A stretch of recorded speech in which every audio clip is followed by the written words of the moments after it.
State your full name. I, Nicholas Charles Panapinto. It just seems so tragic and senseless to me, his death.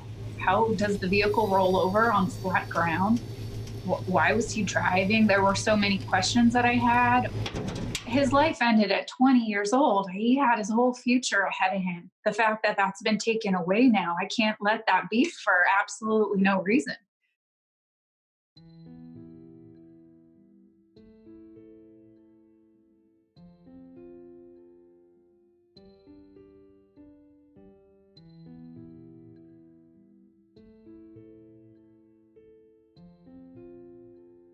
In the military terms, they call it a mishap, which is a ridiculous name. A mishap to me is losing my keys. It's not finding somebody dead. When Connor was killed, when we came back, we started to get more information. It was a preventable accident. More of these young people are being killed in training than in combat abroad. There can't be all these rollovers killing people all the time. This must be a mistake. No.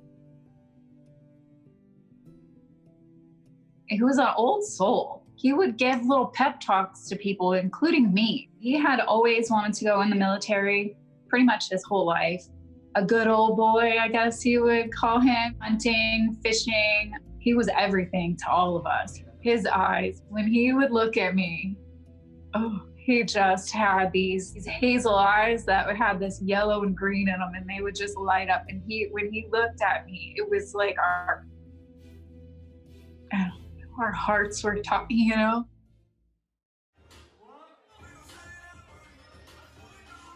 Connor was a leader. He was killed just after his 24th birthday. We still are getting these messages or visits from people who he helped when they were failing. He would have been just 5 or 6. Susan was talking to him about 9/11. He said automatically to her, "Mom, when I grow up, I want to defend my country." It's the dreadful moment every parent fears. Nicholas's father, Anthony, called me, and he just told me, "Hey, you need to come over to my house right now." At about 8 p.m. at night at our home, I heard the doorbell ring. My wife was in the garden. I was reading in the front room. With Nicholas being 20 years old, he's in South Korea. Why would he be calling me? I cried. I got in the truck. I cried all the way to his house because I was just, as a mother, your mind is racing. And I saw a lieutenant colonel, a captain, and a staff sergeant in full dress uniform. And I knew this was bad. And I could tell when I saw his face that something really bad happened. And I just got out of the truck and I looked at him and I said, "Oh my God, what?" And I was like, I just screamed, "No." Before they could say anything, I said to them, "Please don't tell me Connor is dead. Please just tell me he's wounded." They said, "I'm so sorry, sir. On behalf of the president of the country, I have to inform you, your son has passed away. He was killed on active duty in training." And I fell down in his driveway. And then I went to bring my wife in. And I said, "We have visitors." I didn't know what to say to her. I was in a state of shock. And she walked into the front room. She saw these finely dressed Marine officers, and she screamed. And she knew. so when I went inside, it was, there were two. There was a chaplain standing just like the movies. And they say, "The Army's regrets to inform you," and your whole world just...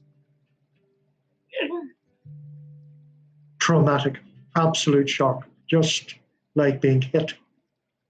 Terrifying. You're in another dimension. I've seen it in the films. You don't get better. It doesn't get easier. Every day you wake up, you remember. Like, even my dreams aren't happy anymore. I cry in my dreams, missing him. So help me God. All right, clap your hands. So bells on the back. You're now part of the Armed Forces of the United States of America. Do you know when you're shipping out? We've done the research.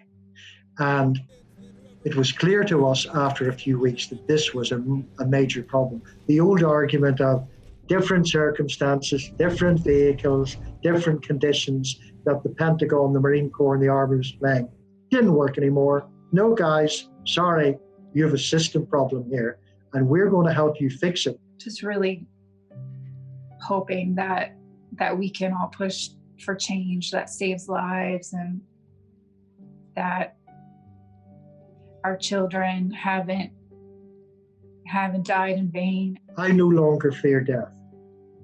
If I died tomorrow, well, I wouldn't want to, but I'll be with Connor. That's what keeps me going. So every day is like a small little victory. You know, we're one day closer to Nicholas. You just have to take it like 1 minute at a time.